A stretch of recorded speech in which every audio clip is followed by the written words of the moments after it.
관련 없어도 만들어내라. 이거 저 어떻게든 붙여라. 오늘부터 네가 범인이다. 안녕하세요. 오늘은 저희가 오징어 게임이 굉장히 히트를 쳤잖아요. 네. 그래서 이제 오징어 게임 이후에 어떤 거 K 콘텐츠, K 한류 이게 굉장히 많이 뜨고 있어요. 그래서 어떤 종목을 어떻게 하면 잘 고를 수 있을지를 저희가 한번 소개를 해보고자 오늘은 제가 혼자 하는 게 아니라 특별히 정말 어렵게 모신 옆에 계시는데 나 심장이 떨리네요. 전인구 경제연구소의 전인구 소장님 모셨습니다. 반갑습니다.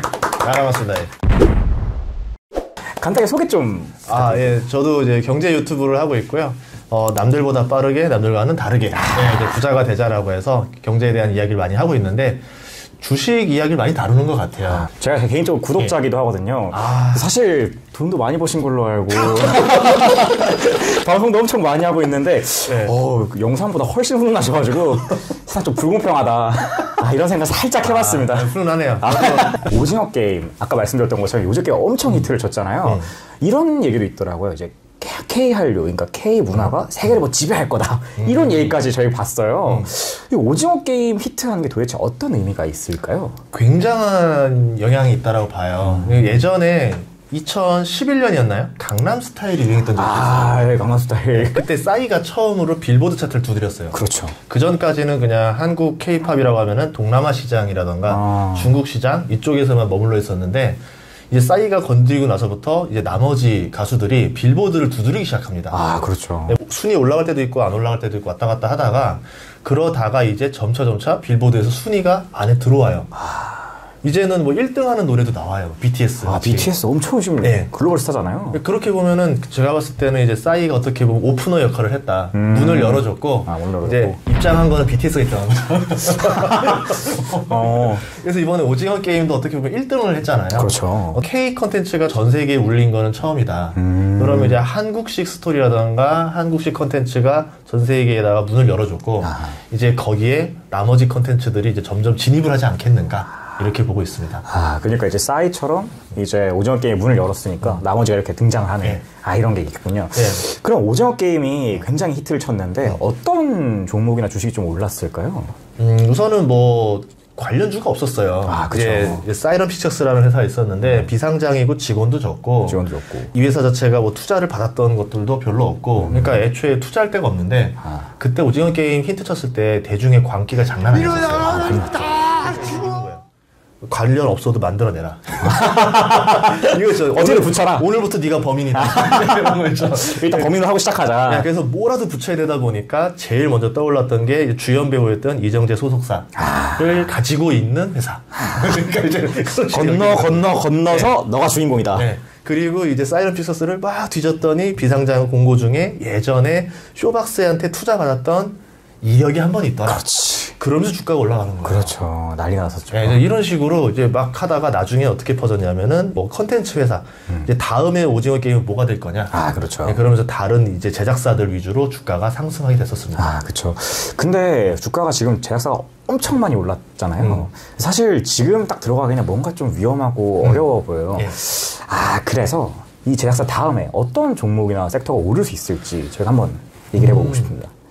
그래요? 저는 그걸 만들려고 생각하고 있어요. 역시 스케일이 다르시네요. 제작사를 만들면 되잖아요. 그렇죠. 저도 만들고 싶은데 돈이 없네요.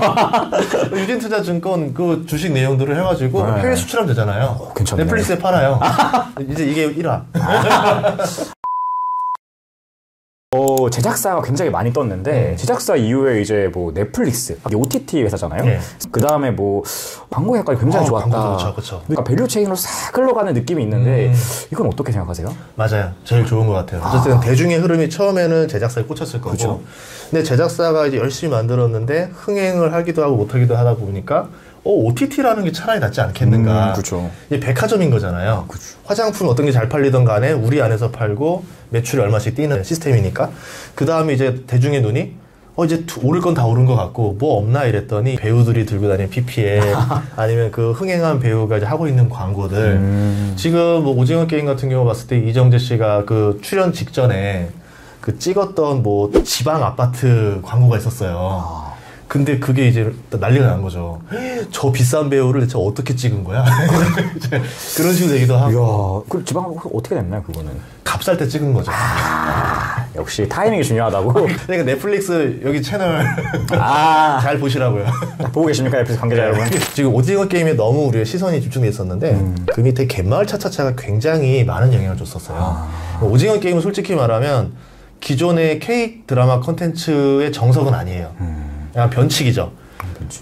왜냐하면 기본적으로 우리는 보통 로맨스를 좋아하잖아요. 그렇죠. 검사가 나와도 로맨스, 의사가 나와도 로맨스, 뭘 해도 로맨스가 이제 우리나라 드라마의 전형적인 그 이제 플로인데 맞아요. 오징어 게임은 그걸 다 깨버리고 들어간 거라 어떻게 보면은 이제 싸이의 강남 스타일이 전통적인 한국의 K-팝 스타일이 아닌데 먹혔던 것처럼. 근데 저는 갯마을 차차차가 굉장히 영향이 컸다라 봐요.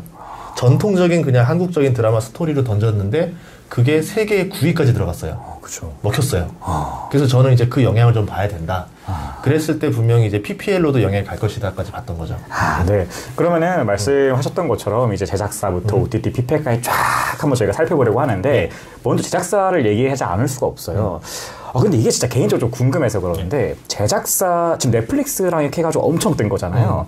그럼 제작사랑 넷플릭스랑 수익 배분 구조가 좀 어떻게 되는지. 보통 이렇게 해요. 수익 쉐어라, 그러니까 그 컨텐츠 사업은 저도 네. 이제 컨텐츠 사업 오래 하다 보니까 수익 쉐어로 갈 거냐 아니면 그냥 일시불로 갈 거냐 이렇게 많이 한단 말이에요. 근데 보통은 이제 넷플릭스 같은 경우도 수익 쉐어하기가 너무 어려운 거예요. 전 세계에서 누가 어떻게 보는지 그 통계를 어떻게 내요. 어렵네요. 네, 그러니까 그냥 한 번에 얼마 줄 테니까 계약을 하자. 이렇게 되는 건데, 야구 선수로 치면 이렇게 보면 될 것 같아요. 올해 경기력을 보고서 연봉을 뭐 수익 시여를 하지 않잖아요. 네. 뭐 나중에 성과금이 있을 수 있겠지만, 그렇지. 근데 올해 잘했으면 내년에 연봉 계약할 때 협상이 되는 거죠. 예를 들어 오징어 게임이 잘 쳤다라고 하면은 이제 다음에 2를 만들 때 제작비를 뭐 1탄 했더니 250억을 줬는데 이번에는 2,500억을 주겠다. 그러니까 계약하자. 이런 식으로 가는 거고 그 안에서 보통 마진율이 15%에서 20% 정도를 책정을 합니다. 예, 그러면 이제 제작사 같은 경우는 괜찮은 거죠. 이거저거 비용 다 빼도 한 15% 정도 마진 남으니까 할 만한 사업이다. 이렇게 볼 수 있죠. 아니 그러면은 그러니까 말씀하셨던 것처럼 약간 계약을 한 번에 하고 들어가는 거잖아요. 뭐 드라마가 진짜 망해도 괜찮고 엄청나게 흐트를 쳐도 괜찮고 어쨌건 제작사 입장에서는 한 방이 있는 거 아니냐. 그렇죠. 그렇게 생각할 수 있을 것 같은데. 그래서 시즌2를 만드는 거예요. 넷플릭스 드라마 구조를 보면은 시즌2가 나올 수밖에 없게 드라마 스토리를 짜요. 그냥 계약 조건에 있는 것 같아요. 원래 그 오징어 게임이 그 90분짜리인가 단편 영화 했었어요. 아, 그래요? 예, 이제 그런 시나리오였는데 그 2008년인가 돈 주고 샀을 거예요. 이제 그랬었는데 그거를 이제 넷플릭스 입장에서는 드라마로 전환하자 그러면서 이제 비중이 확 늘어났거든요. 근데 마치 시즌2를 마치 기대하는 것처럼 시나리오를 짰다는 거죠. 그럼 넷플릭스 입장에서도 같이 공생을 하려면은 우선 1탄을 한번 던져보고 여기서 마진이 적을 건데 이게 히트를 치면은 시즌2에서 다음 계약 때 너도 돈을 벌 수 있다. 이런 조건으로 가지 않았을까. 이렇게 생각해 봅니다. 너도 할 수 있어. 약간 이런 느낌. 그러면은, 궁금한 게, 이제 뭐, 말씀하셨던 것처럼 굉장히 많은 제작사들이 있잖아요. 예. 근데 드라마가 딱 나오고 나서 주가가 팍 오른, 이제 뭐, 버키 스튜디오나 예를 들어서, 네. 아니면 이제 쇼박스 같은, 뭐, 어떻게든 관련주 엮어서 그쵸? 올라간 친구들이 있을 거고, 반면에 이제 지리산이 좀 마음이 아픈데, 에이스타일 같은 경우에는 이제 지리산이 나오면서 주가가 팍 떨어졌단 말이에요. 저 엄청 기대했어요, 지리산. 저도 진짜 기대를 많이 했는데. 제 유튜브 조회수 중에 제일 잘 나온 것 중에 하나가 네. 전지현 투자법이라고 있어요. 전주투자법. 네, 저 준비했어요. 딱 현금 대기해놓고 저 지리산 대박 나면 이제 전지현 씨 이제 보통 전지현 씨가 찍었던 드라마나 영화가 대박 나고 난 다음에 찍은 광고의 회사. 그러니까 주가가 많이 올라요. 이게 전주투자법. 네, 기다리고 딱 있었는데 갑자기 갑자기 다 꺾이는 거예요. 이게 뭐지? CG부터 다 꺾인 거예요. CG를 그러니까 진짜 CG 문제가. 네, 그러니까 결국은 이 퀄리티도 잘 봐야 되는데 우리가 투자자 입장에서는 알 수가 없거든요. 그렇죠. 전에는. 알 수가 없지. 네, 그러니까 이제 어떻게 보면 리스크가 있는 투자일 수밖에 없다. 그래서 컨텐츠 투자는 넷플릭스 방식도 그런 거예요. 여러 개를 던져보는 거예요. 1탄은 싸게 계약을 치고 2탄 때 흥행하면 2탄 때 비싸게 해줄게. 그럼 본인들은 리스크를 완전히 거의 많이 제거를 해놓는 거죠. 그러면은 결국엔 이제 전에 팔지 아니면은 이후에 팔지 예. 이거는 그냥 그때 타이밍을 좀 봐가지고 상황을 봐서 해야 된다는 거네요. 예, 그러니까 보통 우리가 부동산 투자할 때 방식을 너무 그대로 적용했던 것 같아요. 부동산 같은 경우는 개발 계획 났을 때 한번 오르고, 그렇죠. 공사 착공해서 이제 완공 직전에 또 한번 오르고, 이제 개통되고 나서 오르고 뭐 이렇게 되잖아요. 맞아요. 그러니까 착공, 개통 이런데 보통 이게 떨어지진 않아요. 부동산이 그렇죠. 오르면 오르잖아요. 그러니까 우리도 그러니까. 야 기대감 잔뜩 한 다음에 이제 또 개봉하면 이제 오르겠다라 했는데 그게 아닌 경우도 있으니까. 예, 그래서 마음이 아프네. 헷갈리면 안 됩니다. 콘텐츠 잘 봐야 되고 배우 잘 봐야 되고 그리고 드라마 작가가 누가 썼나. 그 히트 작가가 있어요. 아, 그쵸. 야구 선수로 치면 10개를 쓰면 7개 정도를 흥행시키는 작가들이 있어요. 이제 야구라는 개념으로 봐야 돼요. 아무리 이승엽이라 하더라도 삼진은 나간단 말이에요. 그렇죠. 그러니까 나도 분산 투자로 들어가면서 이제 괜찮은 것들 위주로 골고루 봐야 되지 않나. 그 제작사도 조금 이제 좀 경력이 있는 제작사냐 아니냐도 잘 봐야 될 것 같아요. 제가 저번 주에 영화 찍고 왔거든요. 저도. 저도 영화 찍고 왔습니다. 아, 제가 진짜 계속 말씀드리지만 엄청난 분이 옆에 함께하고 있어요.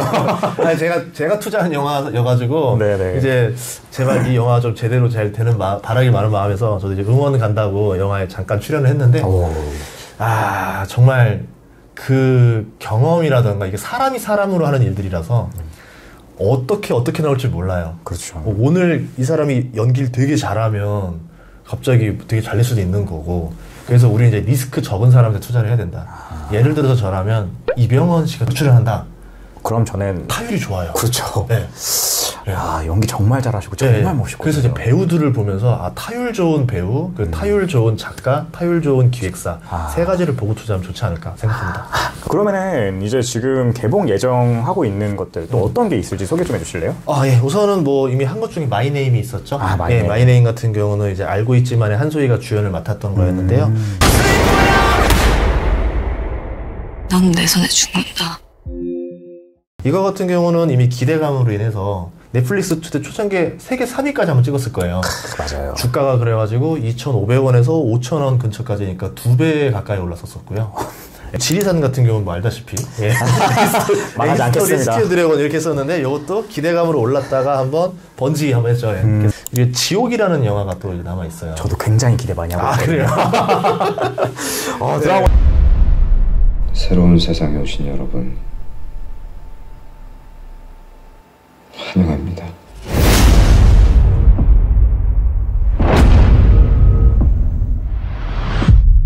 그러니까 그 스토리가 너무 괜찮더라고요. 이것도 타율이 괜찮은 게 그 흥행 공식 중에 하나가 웹툰을 기반으로 만드는 방식은 성공률이 높아요. 그렇죠. 이미 웹툰에서 한번 검증하고 들어간 거고 웹툰 매니아들이 봐줄 거기 때문에 그래서 예전에 이태원 클라스 같은 경우도 그랬고요. 완전 대박 났었죠. 그래서 그런 확률이 우선 높은 상태에서 배우를 봐야 되는데 유아인이에요.